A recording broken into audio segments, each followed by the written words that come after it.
Saudara, vaksinasi massal kembali digelar di 3 titik di Sabang hari ini. Kegiatan yang juga melibatkan vaksinator dari TNI ini menargetkan 450 vaksin yang akan diberikan kepada masyarakat.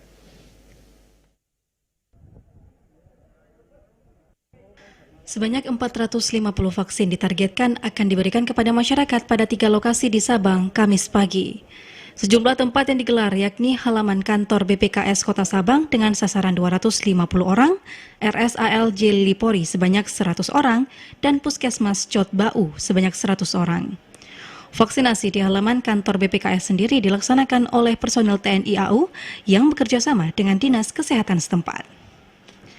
Komandan Lanut Maimun Saleh Letkol PNB Daryanto melalui Kepala Dinas Operasi Lanut Mus Mayor Lek Setia Agus menjelaskan kegiatan ini yang merupakan dukungan kepada program pemerintah terlihat masih antusiasnya warga.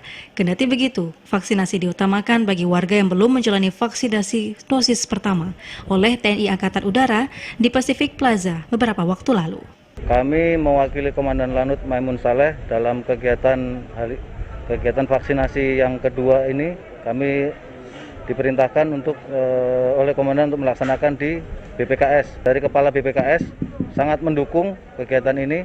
Alhamdulillah Kepala BPKS sudah memfasilitasi baik tempat maupun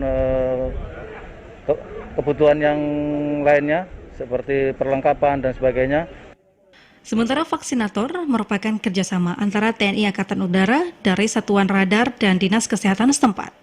Wakil Kepala BKST Yanuarsyah menyatakan dukungannya kepada program pemerintah dalam serbuan vaksinasi ini. Sebelumnya, BPKS juga sudah menyelenggarakan vaksinasi kendati masih untuk internal mereka.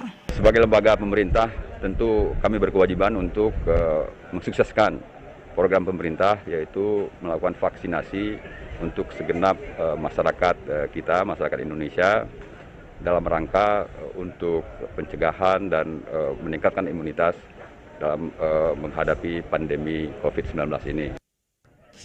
Dari Sabang, Mahfud, TVRI melaporkan.